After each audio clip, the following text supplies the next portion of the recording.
figures.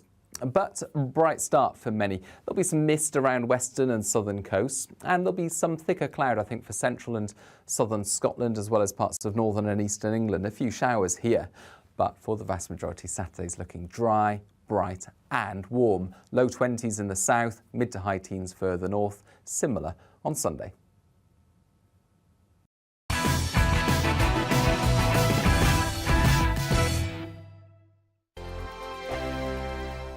Hello, I'm Michelle Dewberry and you can join me every weekday 6 till 7 on Jubes and Kerr. Me and my panel will get stuck right into the day's events, and I can tell you, in fact, I can warn you, expect some robust debates, some strong opinions and perspectives from both sides of the fence. It's about you at home as well. I love to read out all of your comments, or at least as many as I can. So join me, Michelle Dewberry, Monday to Friday, 6 till 7 on Jubes and Kerr. On radio, they call it the drive time slot, 4 p.m. until 6 p.m. as listeners head home. It's that part of the schedule when the dust of the day's events begin to clarify, and we try to make sense of it for you. Brazier is drive time for radio and TV. It's fast, it's punchy, it's opinionated, there's a Brazier angle and a little bit of levity. That's the question. That's two questions, actually. That's Brazier, Monday to Thursday, 4 till 6 on GB News. Hello, I'm Patrick Christie's. And I'm Mercy Moroki. Make sure that you join us Monday to Thursday, 10 a.m. until midday, right here on GB News for To The Point. We're not afraid to talk about the topics that matter to you or the big topics that always matter. We cover absolutely everything, from the breaking political stories of the day to law and order, what's going on in the channel. We're not afraid to hold people to account. We always make sure we include your views on our show. Indeed, if you're thinking it, you can guarantee that we're saying it. So make sure you join the conversation with us, 10 a.m. until midday, Monday to Thursday for To The Point on GB News. I'm Dan Wootton. Join me Monday to Thursday from 9 to 11 for the feistiest and most fun news debate on TV, where free speech reigns. I'll bring you a sharp take on the day's biggest stories, bombshell newsmaker interviews, and A-list guests. And I guarantee you, no spin, no bias, no censorship, and no reason to go to bed. That's Dan Wootton tonight, Monday to Thursdays from 9 on GB News.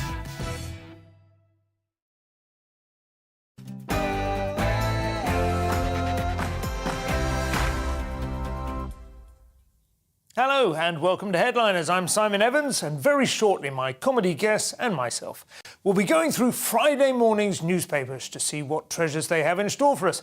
In the meantime, however, here's Pippa with the news.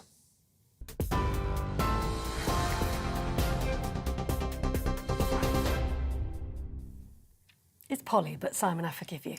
These are the headlines this hour. The polls have closed across the UK in local elections. Voters were choosing local council representatives in Scotland, England and Wales. Meanwhile, voters in Northern Ireland were electing the 90 members of the Assembly. The Labour MP Alex Norris told GB News he hoped for Labour gains. You know, whether you call it political homelessness, what I'd say is that there's been a kind of breakdown in traditional, loyalties that mean that people are more choosy, and that, there's nothing wrong in that. I want to earn every vote possible for Labour. So, people want to see that their candidates, whether that's locally or nationally, are interested in the things that matter to them and have credible plans to do something about that. I think that's what we've offered. I think that's what the government's failing to offer. So I'm hoping that will be reflected in our performance. Well, in other news today, the Bank of England has raised its key interest rate to the highest level since early 2009. It's the fourth rise in a row, and it now stands at 1%, up from 0.75%.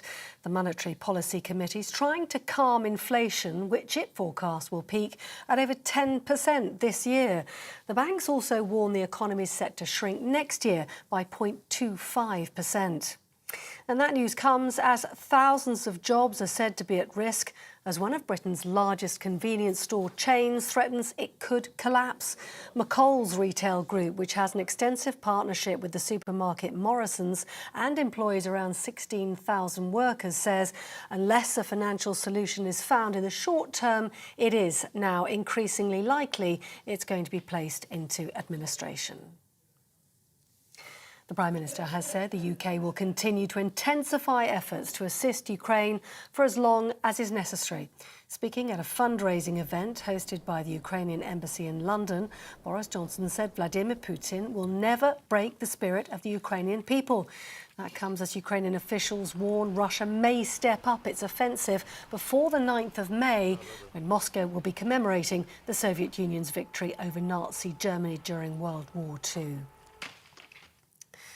The Justice Secretary says the parole board needs fundamental overhaul after it rejected his bid to keep the mother of baby P behind bars.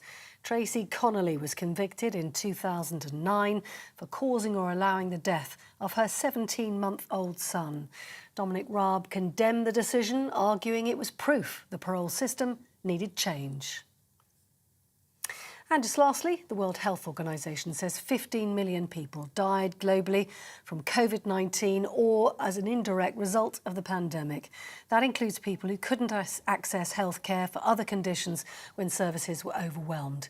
The number is 3 times higher than the official tally, the UN body believing many countries initially undercounted the number of deaths.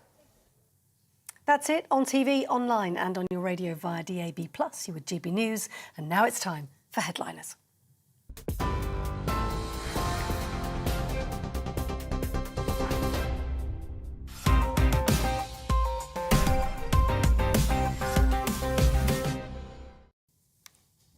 Hello and welcome back to Headliners.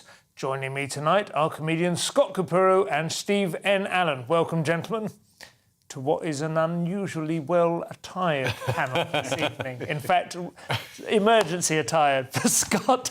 I wore a T-shirt today that made me look like I'd been kidnapped by 2 well-dressed men. I thought you looked as if you'd been brought in for questioning. Yeah. You're helping police with their inquiries, but you look much better like that. It's your jacket, so I should. Thank you. I always keep a spare. Thanks, Dad. Appreciate it. Well, gentlemen, let's have a look at the newspapers and see what they have in store for us. This is Friday mornings, and we start with the Daily Mail, which has Bank of England bombshell, families set for record squeeze, UK facing recession, and various other details about the bad news in store there. Inflation to soar over 10% and hit a 40-year high growth to plunge biggest drop since 1990. The next is The Telegraph, who are leading on very much the same bad news. Bank warns of recession and highest inflation for 40 years. They're trying to offset that with a jolly picture of Boris Johnson and a dog, but I don't think it's going to be enough.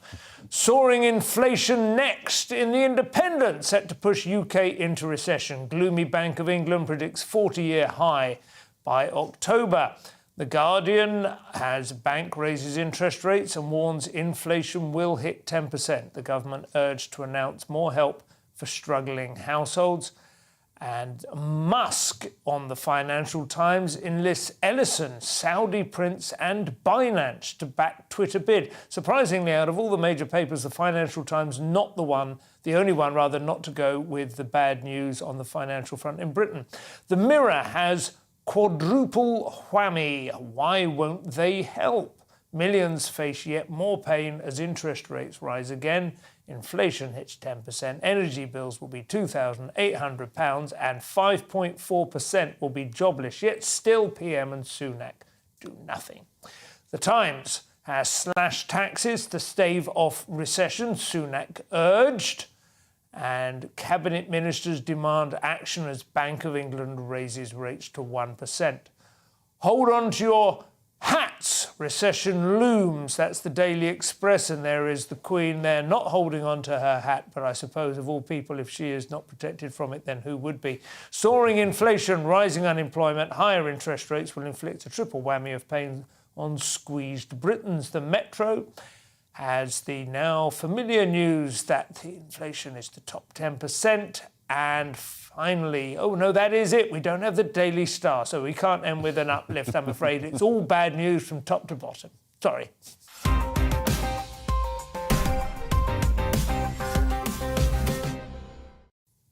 So, Stephen, I'm going to charge you with making this fun and entertaining and uplifting for the folks. What goes down must come up, I suppose, sooner or later. Yeah. I mean, let's just take the 1% interest rate side of it first, because as soon as you add in the rest of the misery, It really is difficult to try and find a positive in here.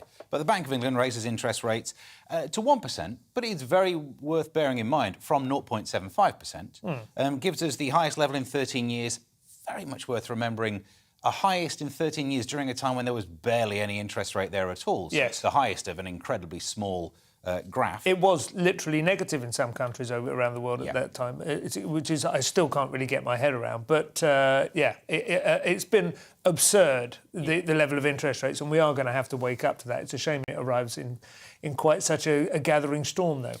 And it is the timing that's the problem, because, I mean, in some ways, if you want to feel better about the increase from 0.75 to 1%, yes, it will impact those with mortgages, but mortgages, we're all paying 5% anyway. Yeah. So how much of this gets passed on to us? It will be all of it, let's be honest. I've met banks. But that will still pale into insignificance when you look at how much the rest of the bills are going up. Yeah. The energy bills, huge. And we're being advised to do things like spend less, spend money on cheaper foods. That then leads into a recession. So we'll be partly to blame.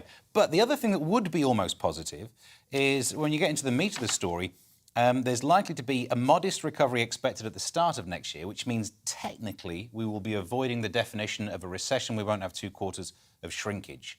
I mean, we will, basically. They call it a slow burn recession. But at least we're avoiding the technical recession. We will be poor, but at least we won't technically be able to call it. Can you feel confident about that, or you're just passing that news on? Just really, I'm willing to say. So the last third of this year is the one they anticipate recession. Yeah. But the first quarter of next year, you think it'll pick up again? Well, I mean, again, this is not my predictions. Because it does depend a lot on what happens in Russia and Ukraine, apart from anything else, doesn't it? And I suppose supply chains and things. Scott, you have a concerned look on your face? I think they're just trying to convince people to not jump out a window. They're saying it's a slow burn, but it's going to be difficult for everyone. I mean, if you have a mortgage, it's increasing a lot. Yeah. And why they're raising the interest rates on mortgages right now, when, as you say, we're waddling toward a recession. I would have to say, I mean, it's obviously individual households having, when you get down to the fine-grained analysis, everybody has their own unique situation. But I feel more sorry, personally, for anyone who is rented accommodation but is still expected to cover fuel bills, because they aren't even benefiting. The last 2 years, bizarrely, and if I could understand the mechanism for this, I would be rich, have seen property prices increase quite dramatically, depending on where they are, but they've had a good couple of years, actually.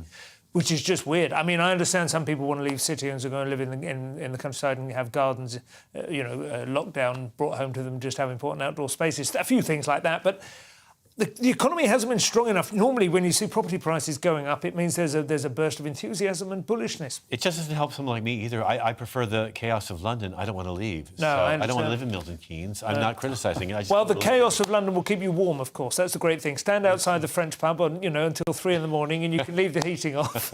And you can all do it by Bluetooth now as well. You can have it switched. Yes, exactly. It is 1 degree warmer in central London, isn't it? Just because of the lay of the land, where the heat gets trapped in. The steam rising from the recently filled puddle. And the anxiety of getting from There's point all A to kinds of B. pleasant and savoury reasons.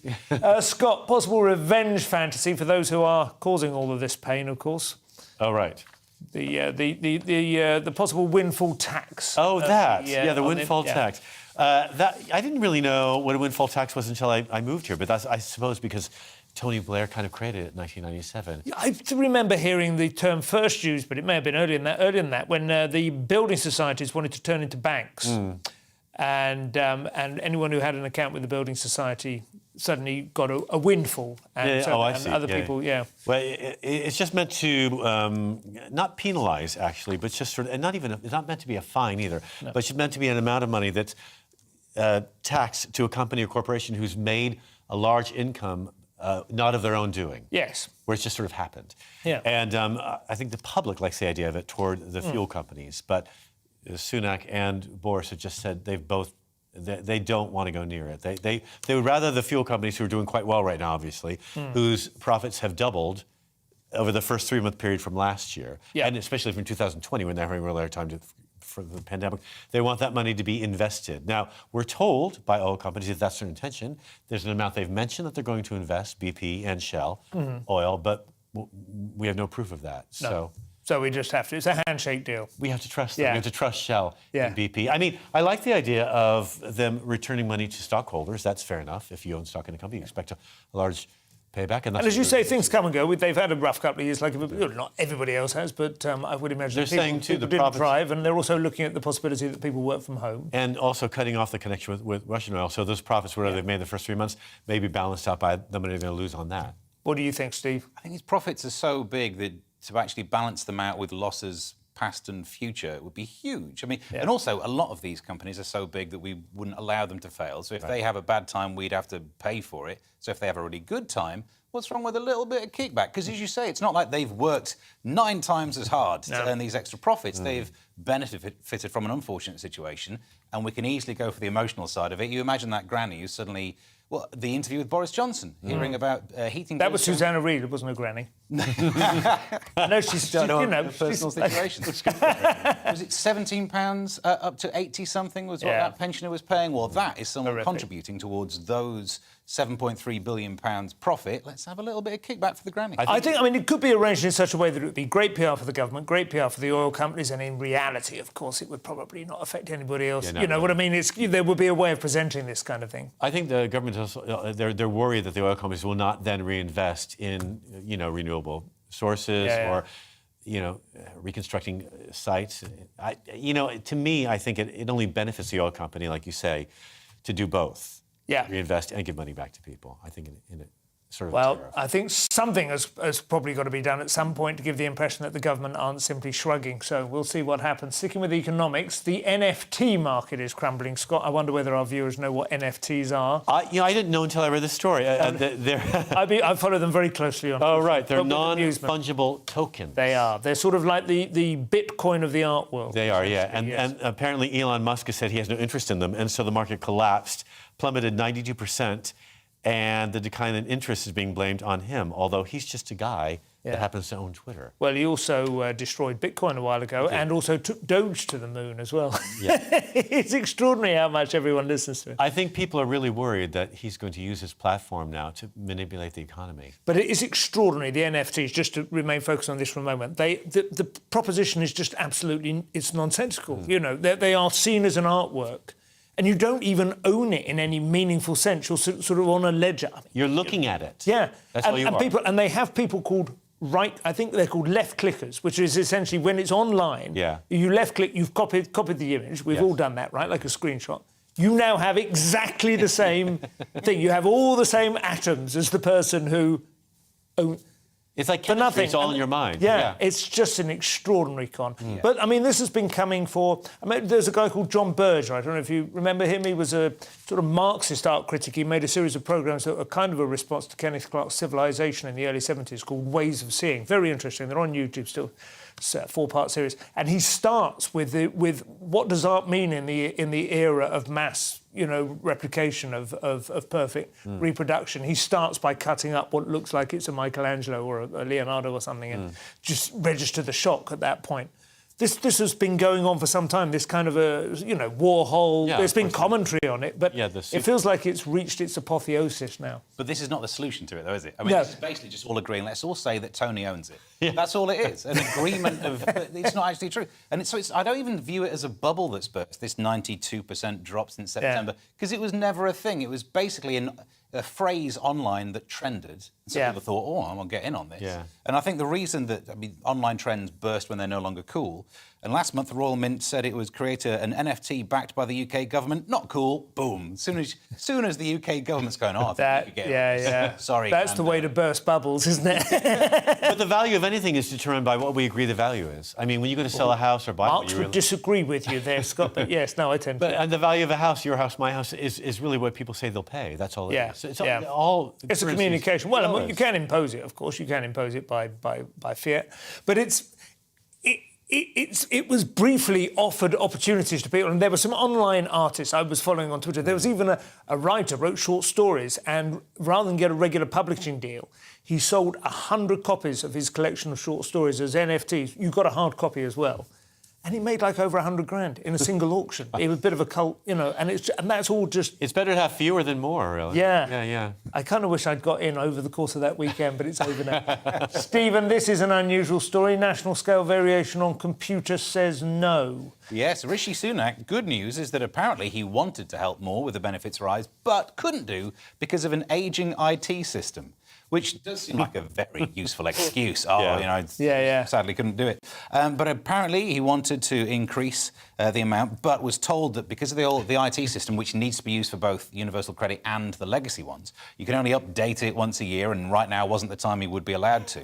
It's bizarre that they haven't managed to update. I can't turn on Windows without sitting through half an hour of updates, and somehow their IT system was 40 years old. It's their IT system too. That didn't even exist. I remember 40 years ago. It's a ZX Spectrum. Yeah. It's the only way. It's written in BASIC. I remember in 1987, so that's only 35 years ago, right? I got a job. Is that right? I'm yes, that right? Yeah. Before, yeah. I worked in a business publishing company, and I was setting up a new division that was renting out their subscription database, the information about the subscribers. You could send them direct mail. And I'd have to ask for envelopes or labels to be printed with the addresses from a mainframe computer server that was like an independent company that we used. This was a big publishing company in the centre of London, but it was impossible for them to control, 100,000... the computers were not capable. I said to them at one point, could we not just have this on my own desktop computer? That would be ridiculous. You would need something in the region of 4 megabytes. I read this story about Rishi and I thought, he can't do it for a while. He's got to wait with his own software. Can't he use a different email address or something? If it's that old and stale, can he just say, I'm somebody else, and it's my turn to do... It just sounded so arcane. Although I do like, in the article, it says the Treasury was contacted for comment. Yeah, probably on a CompuServe email address. A Hotmail. It's embarrassing. I kind of feel that is more than likely. I wonder if it is a deliberate attempt to just stymie things. You know what I mean? There's what they call the blob, isn't it? The civil service who just have this kind of... We're trying, but we can't. You just get trapped in it. You find you're wading in treacle, and there's always some reason why it can't happen. It just sounds like a terrible excuse by something that should be a bit more evolved. I think so too. Scott, Partygate now is distracting Boris Johnson from getting on with the important business of making cosmetic changes to his cabinet. Is that right? He said he can't make those changes until the Partygate thing is settled because he can't afford to take people out to lunch and invite them into his cabinet because he's being fined. So he's got to wait until he's paid all his little fines at 50 pounds top, and then he can take people to Starbucks and say, will you be in my cabinet, please? This is exactly the kind of excuse my wife uses. Exactly. Love to take you out for dinner. But they use it because, it works. That's why they use it. And it's all kind of on the back of George Eustace telling people to order, when they go to buy food at Tesco, order the Tesco brand. It's the cheapest. And that way you'll survive.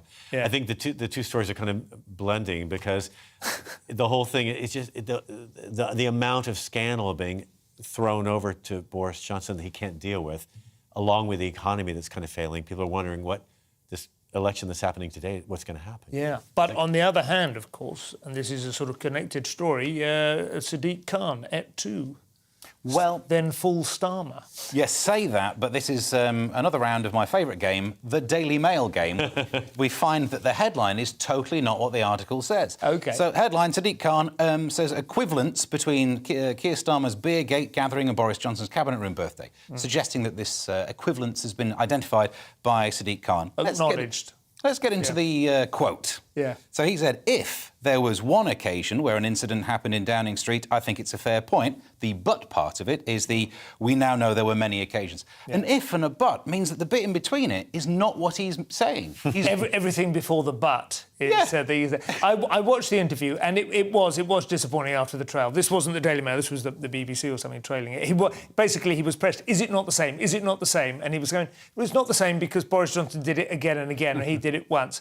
But eventually he did say, I see your point, there is a prima facie case to answer. I think what he said basically was, I'd like to be Prime Minister. Isn't that what he said? Sadiq. Yeah, a little bit. I don't think he has any chance of that at all, do you? Do you think he's playing that around a little bit? 10 years ago, I didn't think Boris Johnson had any chance, but here we are. No, that's true. That's true. That's a depressing thought. I think the thing with Beergate, as a follow-on from Partygate, is it has not actually wounded Starmer particularly, but I do think it has finally exhausted everyone's patience with this as a topic, and that is probably a win for the Tories. Right? I think it benefits Starmer in a way, because you think, oh, people want to have a beer with him? He seems so characterless. You think he might even have got off with Angela? Do you think that? Maybe a little bit. I think people are like, I'm glad he drinks. Maybe do a little bit more. No, I know what you mean. You know? I'm mainly associated with him being kicked out of that pub, was it in Devon or something? The bloke wouldn't even let him in. He's rather hapless when it comes to these things. That's always been the choice, though, between... It's very much like the expenses scandal, you know, with the Tories and Labour. You had the Tory, expenses scandal with some bloke who had spent public funds on a duck house for one of his smaller ponds. And the Labour guys had usually spent it on a dormer window for the attic room so that they could rent it out to some students. And you just go, these are your options in this country, basically. Kind of slightly heartbreakingly, you know, hanging on by the skin of their teeth, or just absurdly insulated from everything. Boris at least knows how to have a decent party, even if he's ambushed by Kate. And of the two, even though I vote Labour, I would rather have a drink with Boris Johnson. Yeah. Or do that is the one thing that the Labour Party under Blair, I mean, people always talk about the quangos and the you know, reframing the British Constitution. Yeah. But they also did look at, there were several of them I could have had a beer with in that cabinet. Yeah. You could definitely have had a beer with Prescott. I mean, that would have been a laugh, wouldn't it?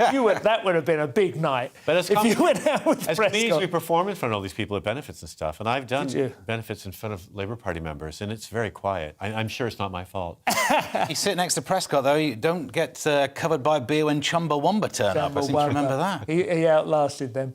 That's the end of part one. Coming up after the break, we have England football anthems, underfunded universities, and a rallying cry from the NHS.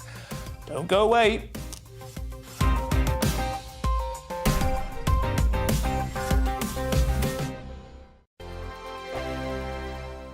Hello, I'm Michelle Dewberry, and you can join me every weekday 6 till 7 on Jubes and Kerr. Me and my panel will get stuck right into the day's events, and I can tell you, in fact, I can warn you, expect some robust debates, some strong opinions and perspectives from both sides of the fence. It's about you at home as well. I love to read out all of your comments, or at least as many as I can. So join me, Michelle Dewberry, Monday to Friday, 6 till 7 on Jubes and Kerr. On radio, they call it the drive time slot, 4 p.m. until 6 p.m. as listeners head home. It's that part of the schedule when the dust of the day's events begin to clarify, and we try to make sense of it for you. Brazier is drive time for radio and TV. It's fast, it's punchy, it's opinionated, there's a Brazier angle and a little bit of levity. That's the question. That's two questions, actually. That's Brazier, Monday to Thursday, 4 till 6 on GB News. Hello, I'm Patrick Christie's. And I'm Mercy Moroki. Make sure that you join us Monday to Thursday, 10 a.m. until midday, right here on GB News for To The Point. We're not afraid to talk about the topics that matter to you, or the big topics that always matter. We cover absolutely everything, from the breaking political stories of the day to law and order, what's going on in the channel. We're not afraid to hold people to account. We always make sure we include your views on our show. Indeed, if you're thinking it, you can guarantee that we're saying it. So make sure you join the conversation with us, 10 a.m. until midday, Monday to Thursday, for To The Point on GB News.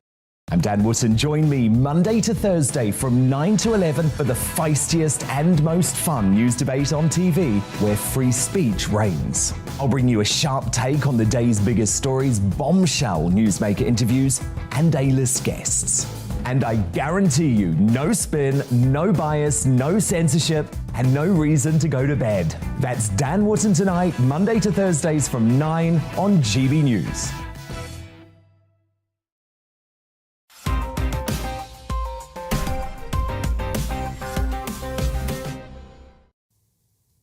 And welcome back to Headliners with me, Simon Evans. It is me, without the beard. I assure you, it's the same man underneath.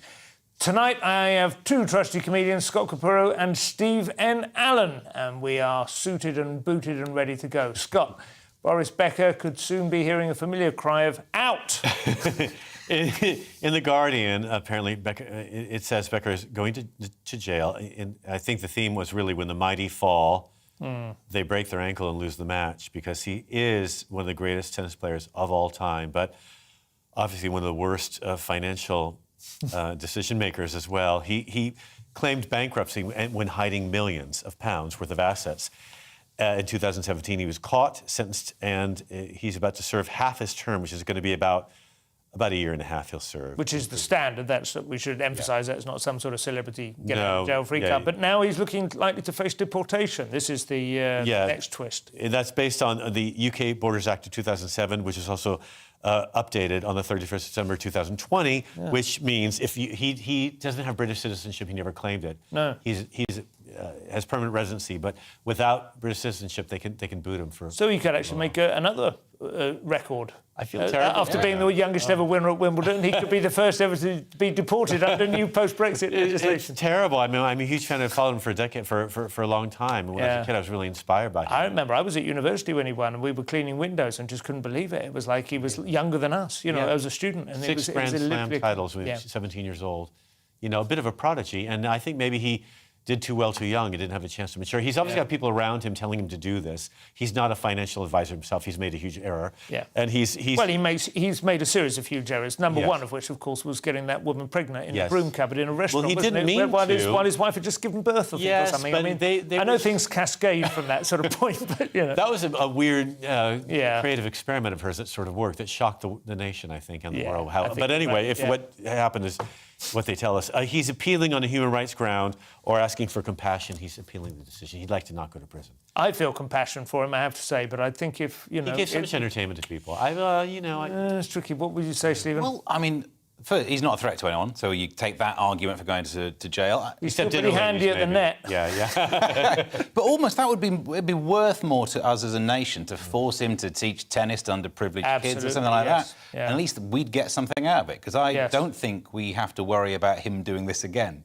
He could even go school to school teaching kids about tennis and about making good, sound financial and family planning decisions. That's the one. He's They'd got have to keep him sober, share. though, for a long period of time. Stephen, another day, another American comedian is facing murderous attacks on stage. This is becoming somewhat repetitive again. Yes, well, this is just part 2 of the Dave Chappelle story, but this is now saying that comedians have been speaking out about it. Of course we have. Everyone wants to get in the papers. But yakking about it. Let's be honest, we're not in the same league. I mean, I could sit here and talk about, I'm really worried that someone's going to... No, I don't have the profile where anyone cares about what I say on stage. No. So the odds of someone rushing me, certainly nowhere near this kind of thing. It's interesting, though. Part of the story talks about the footage of it, and it says that while attendees were meant to be prohibited from filming, footage of this attack occurred. I also want to see the person filming arrested. That is a bigger worry for me at gigs. People filming it, that's bang out. Material doesn't just fall off trees. Take a punch on the gob. That's if you watch the video, Chappelle moves pretty quickly out of the guy's way. He wasn't hurt at all. The guy had a fake gun, but a knife on him as well. Did you see the footage of him afterwards? Yeah. His arm was on backwards. It was absolutely horrific. I don't know what they'd done. They beat the heck out of him. Yeah, you could see him in the back of the stage. You watch footage,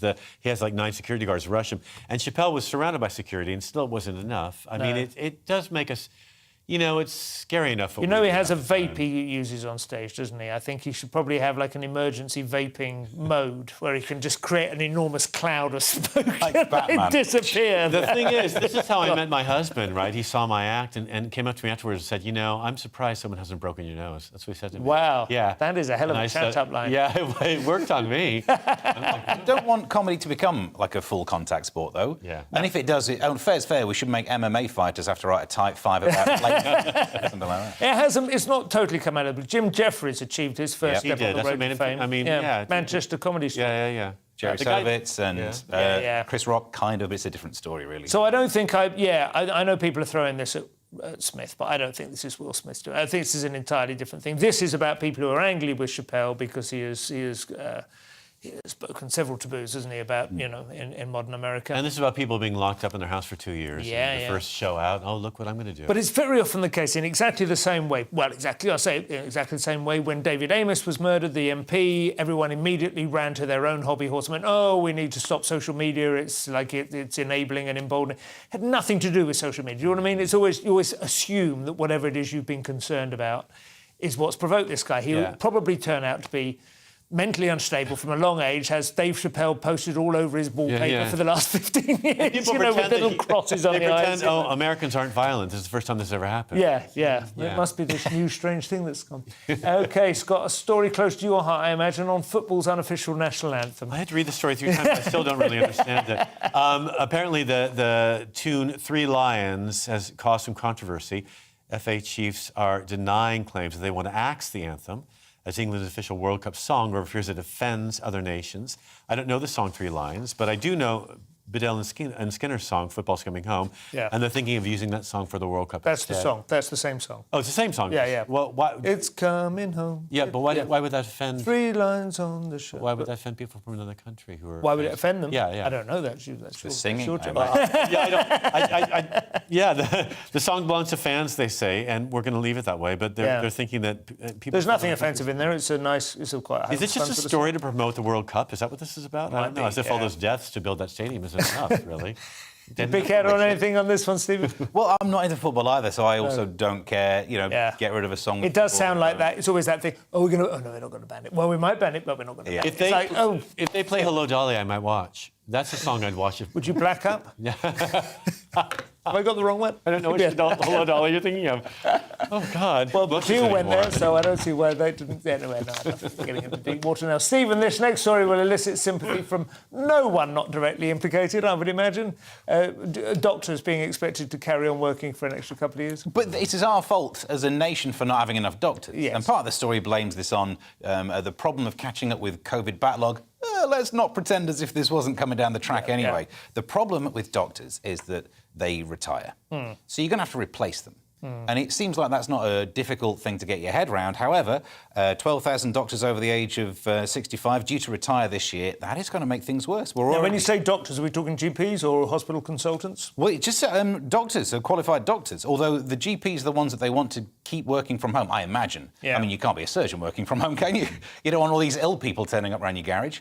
But the idea is that you could still get people working part-time, GPs working part-time, via the internet. And do you know what? As much as it's normal to sit here and moan about, we can't see a doctor these days, during the pandemic, had a lump in my mouth, got it seen by a doctor, got it removed. That wasn't done via Skype. Peanut butter. It was, I just didn't chew properly. No, it was just a lump of my face. I tested it and it wasn't, I'm worried about you now. Ugly lump, just an ugliness. Yeah. An inconvenience. I could do adult male circumcisions out of my house. The thing is, we all like older doctors, so I think let's just hang around for a while, right? Dick Van Dyke, he was well into his 80s, thinking about him or maybe an older guy with a cowboy hat. I'll go see him. And we could pay them TV show. To be honest, most of them do just consult Google when you go in there now anyway, so they can do that from home or remotely. I would quite happily get, is it called Da Vinci, the prostate probe? The, the little mechanical arm that does all the business? Yeah. I mean, you could have one of those, adapted microphones. I have 3, your own actually, Zoom station. and they do play music. I do feel sorry for Da Vinci, though, because the other things his name seems to be on are the toilet roll holders in motorway services, and now something that gets crammed up there. Yeah. Maybe it's named after... no, I'm sorry, I was going the wrong way with that. It is Da Vinci, not 2 Leonardos, but only one Da Vinci, isn't there? At least he keeps him relevant. I wouldn't mind some sort of machine named for me. It is interesting, most of his... Because famously about Da Vinci, we think of him as an artist, obviously, and an anatomist and endlessly curious. 80% of his revenue, most of his attention was built on building machines, engines of war, siege machines and developing means for defending cities and so on. I think he would have been quite happy with a tank or a bridge or a particular... But to name a prostate investigator mechanical robot arm, it's almost deliberately insulting, isn't it? Oh, do you know what? You remind me of Leonardo da Vinci. Well, it evades you. I mean, it's something of a war. He's curious about your weapon. Anatomy. Yeah. Scott, universities are struggling to make ends meet. I have a solution, but let's hear the rest of the story. Well, they say that it costs more to educate a student than they're getting paid to educate a student. So apparently that cost is going to go up. They're saying that universities are near the fee is about $2,000 in tuition fees that they're losing per student, and it's going to go up to about $4,000. So they're wondering if they should raise the price or if there should be some sort of subsidy from government. Have they've been the same price since this was a Blair initiative, wasn't it? So it's at least 12 years old now. Yes. It was a two-step thing, wasn't it? When it was brought in, it was really cheap. And it was $9,000. And they all went up because that was the thing. So 9,250. expensive courses like civil engineering that you can earn good money once you've got to, that will be $9,000, and then a less worthwhile course like the one my husband took. International relations, where you earn nothing costs the same. I know he had. Everything is $9,000. It's all the same. So we had that same conversation as well. But yes, apparently the universities are struggling, and they're worried. Like University of Sheffield said that their Science and Engineering Foundation is one of the largest in the country, with 200 students, and it says that they can't afford to run it the way it's being funded now. I mean, I'm torn a little bit on this personally. I don't know what you think, Steve. On the one hand, obviously, you've got to try and make the things balance in the long run. And it does feel like they haven't gone up in a number of years. On the other hand, it's not good value for a lot of kids, is it? They're taking out larger and larger loans. And they're going out into the world with 50 grand in debt, and they don't find the jobs at the other end of it that a degree used to The debt won't be paid by the time they retire. That's a really terrible thing. And it's definitely true that my family wouldn't have let me go to university. It was already controversial. We weren't the type of people who went to university. The fact that I wanted to be all fancy and go and study was frowned upon by members of my family. So if there was a cost associated with it, I wouldn't. And then we would have lost one chemist who doesn't do chemistry. So I see I'm not the best example. Well, I mean, I'm the same. I studied law, and I think it kind of plays into the sort of thing I do now. But it certainly wasn't a professional. It certainly the government, and I was fully funded. We were quite poor. I know it sounds absurd, but I got a full grant.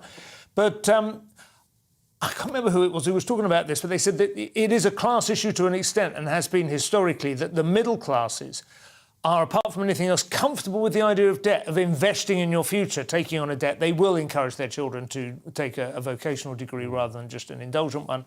With the working class, don't like the idea of getting... I don't know. I mean, that might just be a massive generalisation. May even some people say it's the other way around entirely now. And Reagan threw money at me to study acting, and here we are. Well, at least it wasn't appropriate and age-appropriate. That's the end of part 2. Anyway, coming up in part 3, we have Vlad, we have the Queen, we have a crazy crocodile. It's quite a chimera. Stay tuned. See you in a couple of minutes.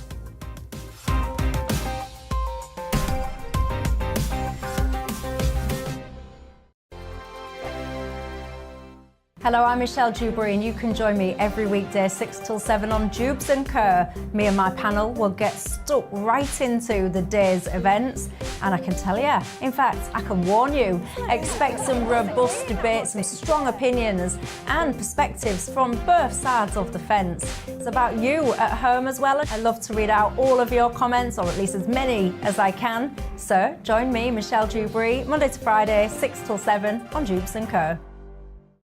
On radio, they call it the drive time slot, 4 p.m. until 6 p.m. as listeners head home. It's that part of the schedule when the dust of the day's events begin to clarify, and we try to make sense of it for you. Brazier is drive time for radio and TV. It's fast, it's punchy, it's opinionated, there's a Brazier angle and a little bit of levity. That's the question. That's 2 questions, actually. That's Brazier, Monday to Thursday, 4 till 6 on GB News. Hello, I'm Patrick Christie's. And I'm Mercy Moroki. Make sure that you join us Monday to Thursday, 10 a.m. until midday, right here on GB News for To The Point. We're not afraid to talk about the topics that matter to you, or the big topics that always matter. We cover absolutely everything, from the breaking political stories of the day to law and order, what's going on in the channel. We're not afraid to hold people to account. We always make sure we include your views on our show. Indeed, if you're thinking it, you can guarantee that we're saying it. So make sure you join the conversation with us, 10 a.m. until midday, Monday to Thursday, for To The Point on GB News. I'm Dan Wootton. Join me Monday to Thursday from 9 to 11 for the feistiest and most fun news debate on TV, where free speech reigns. I'll bring you a sharp take on the day's biggest stories, bombshell newsmaker interviews, and A-list guests. And I guarantee you, no spin, no bias, no censorship, and no reason to go to bed. That's Dan Wootton tonight, Monday to Thursdays from 9 on GB News.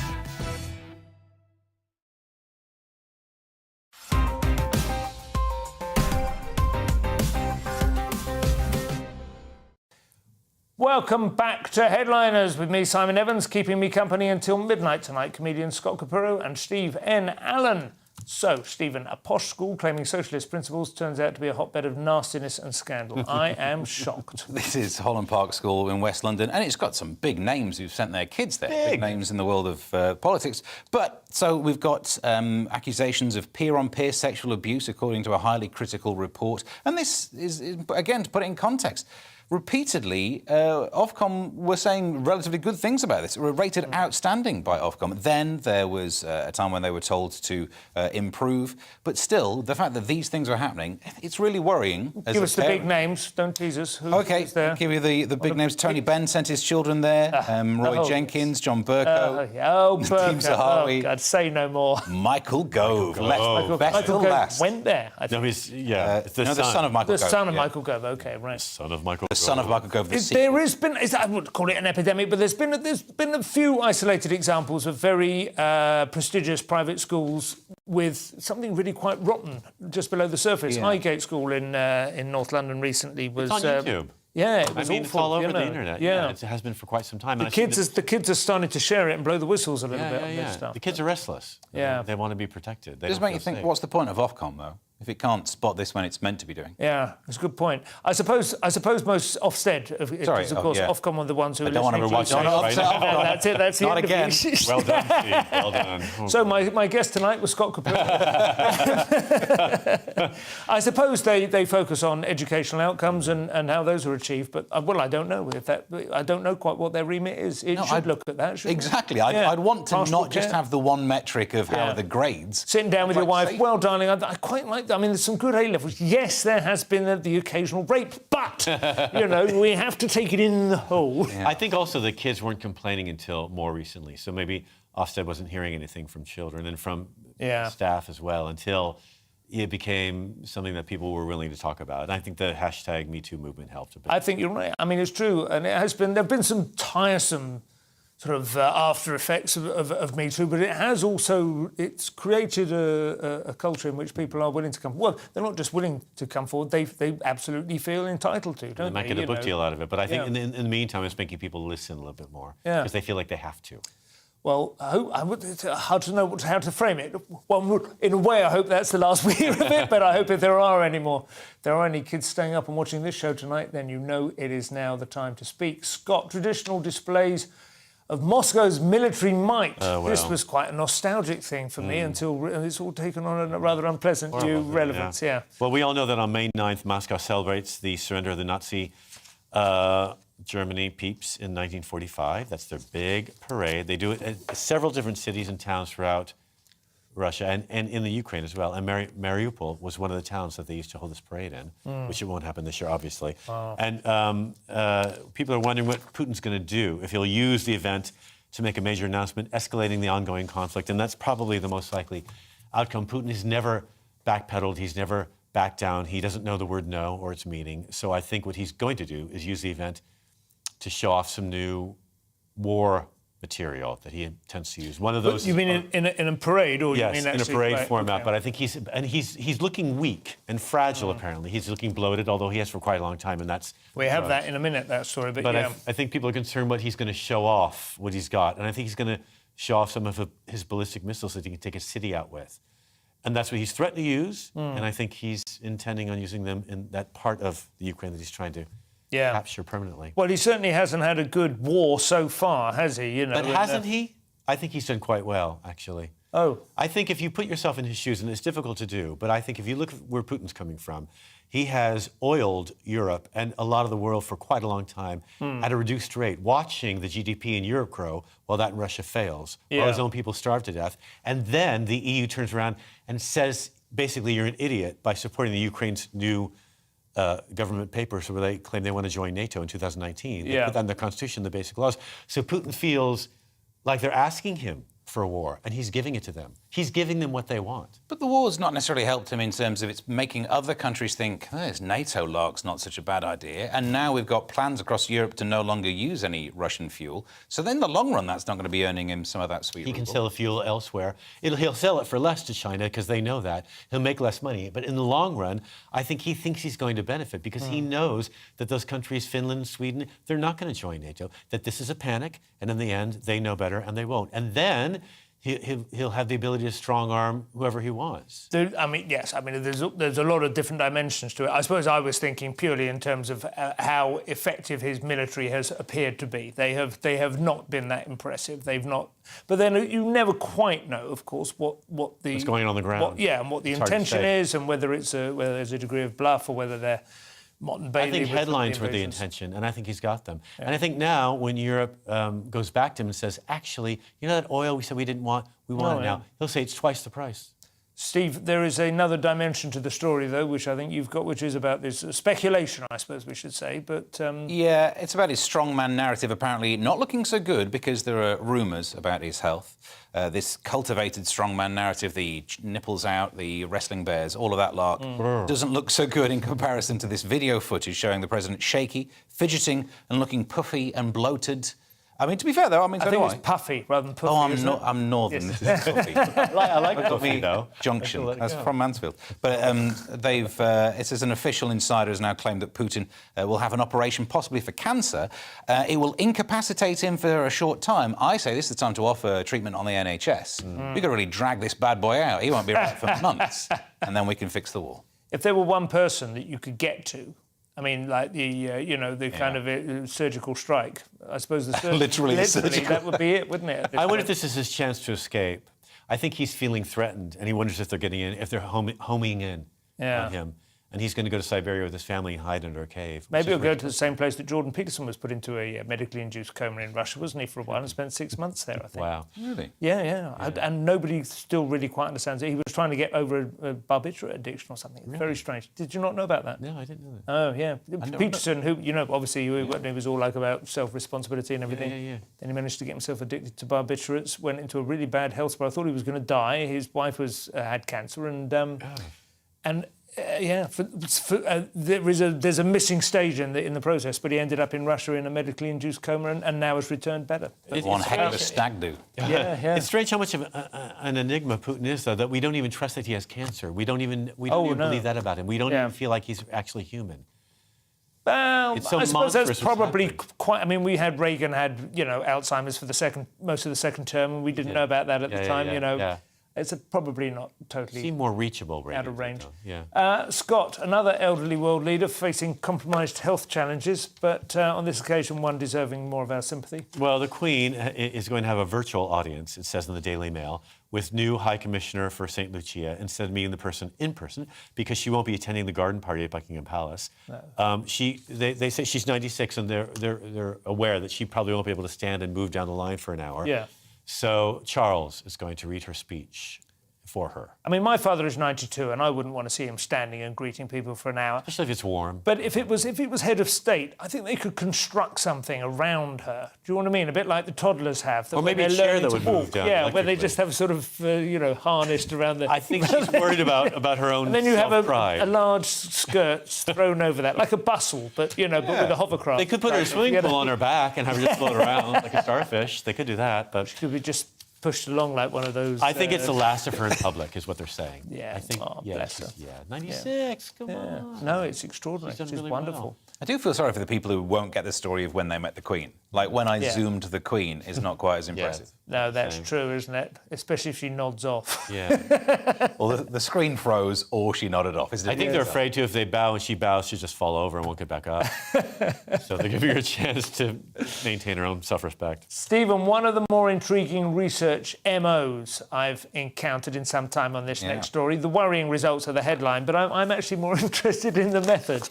Well, so, let's look at the conclusion first of all. Flying insect numbers dropped by 60% since 2004. And how did they test for the number of flying insects? Measure them somehow? No, they looked at number plates to see how many splattings there's been. The splat patterns, yeah. The splat patterns, by the same way, you could measure if there's been a decrease in the number of cyclists, I suppose. But the way that they've looked at it is to just measure the dirt that's left over. Yeah. They've only got 2 other surveys done in the same way. So you've got 3 data points. Meaningless, really. I mean, Newton's, I've written it down, what's it called? The system for nonlinear equations. You can find an equation that will fit any number of data points. 3's a piece of cake. It's quite possible to make them look like a unicorn or something, isn't it? You I've seen can that fit graph, anything through it. I remember when I was when I was in Australia for a few months, I made money doing the squeegee thing with the windscreens, which was a big thing then. But the difference was in Australia, windscreens were absolutely... If you'd driven in from out of town, your windscreen was caked with, 3 deep with bugs, really really hideous bug carcasses.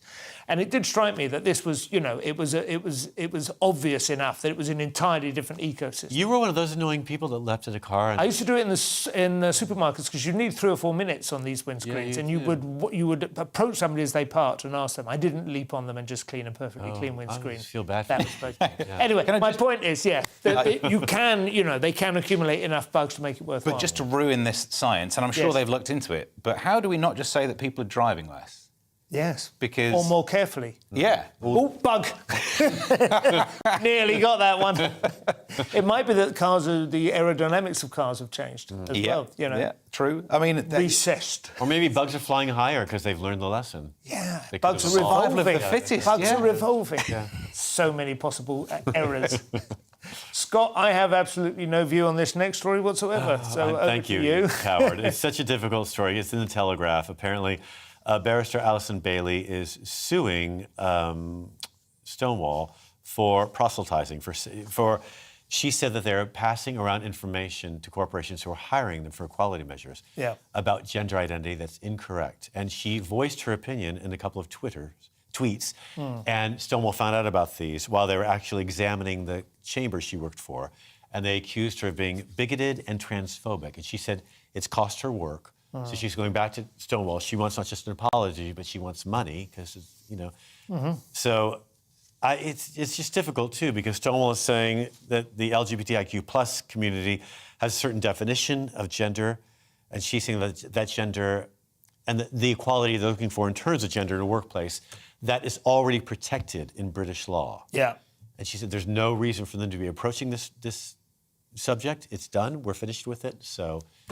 It's unnecessary what they're doing, and they're actually probably, she says, they're conning these companies to get money out of them. Well, I've given my view on that on this programme many times. Things devolve into a racket pretty quickly in that regard, but I have no idea on this particular case. Do you have any views, Steve? No, I mean, I take the same angle, really, that we're seeing this story, which is based on the evidence that is being given by the prosecution, effectively. Yeah. So, of course, it's going to end up being a biased story, whether it's right or not. I'm just pointing out that, of course, this Telegraph selection of facts will entirely be biased. They will be pro-Bailey. Stephen, apparently watching reality TV is bad for you on yet another metric. I actually feel sorry for reality TV in this story. It's linked to obesity. Fueling obesity, Love Island, Married at First Sight, Keeping Up with the Kardashians apparently have loads of junk food adverts during them. So adverts or the people eating them on the show? Hang on, so it's viewers...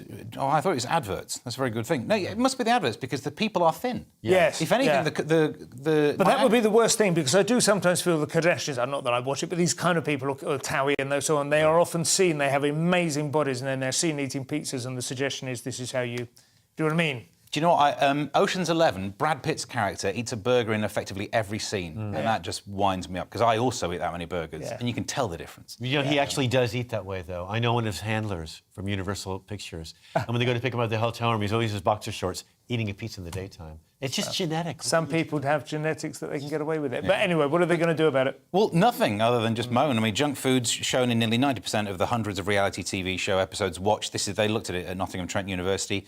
I mean, it's a successful genre. It gets a demographic in that is good to advertise to, and you're going to want to show adverts in that direction. And we're a fast food nation. And they pay a lot of money, those fast food ads. Those shows are expensive. You know, Kardashians don't come free. Oh. Scott, nervous flyers look away now. This one is I don't know if it's quite as bad again as it appeared at first sight. Well, in the Telegraph, Virgin Atlantic flight aborted mid-air after boss discovers a pilot had not completed their training. So there's a flight A330 off to New York from London with 261 passengers on it.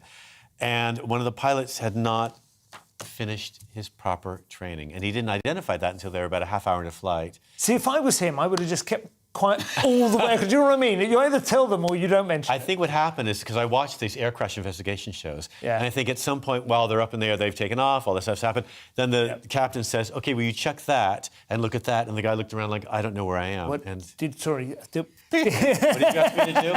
And the pilot said, well, what's your training? He said, I haven't finished it. I needed a free flight to New York. Let's go back. Yeah, let's... Finally, Stephen, a remarkable escape from what sounds like the very definition of a death trap to finish us off tonight. Yeah, fisherman survived an incredible underwater battle with a 10-foot crocodile. He was spearfishing, I guess, if you read this story from the point of view of the fish. See how you like it. Yeah. But Joshua Young, apparently it's a popular tourist snorkelling place. Maybe it shouldn't be, because there was a crocodile, grabbed him, tried to give him the old death roll, but he had the flippers on, which slowed him down. He then dragged him and the crocodile onto dry land. The dry land advantage. Yeah. But still, I mean, he's in a bad way. It's not a shark, though. It's a crocodile. It can survive. What have it by the head? Is that right? First had him by the head, and he managed to get the jaws apart. I mean, that's extraordinary. And we all know from all the things about if you've got to try and tie them together. Because holding them together is the easy part, isn't it? Yeah, a child can do that, apparently. That's but don't. Yes. Don't get your kid to do that. Yeah, there's a little baby that disappeared at Disney World in Florida. Yeah. And the parents were on the beach, the fake beach, and they forgot there were all those creatures in there. Oh, my And they turned around, goodness. their baby was gone and never reappeared. But I bet it tasted delicious. They're so sweet, the little ones. Disgraceful. You did so well tonight, Scott, and with only that time remaining. That's all we have time for. Thank you to my guests, Stephen and Scott. I've been Simon Evans. It's been an absolute pleasure. Tomorrow night, I think you will have Mark Dolan hosting the show. Enjoy your weekend. It's been an absolute pleasure. Thank you very much for joining us. This has been Headliners. Good night.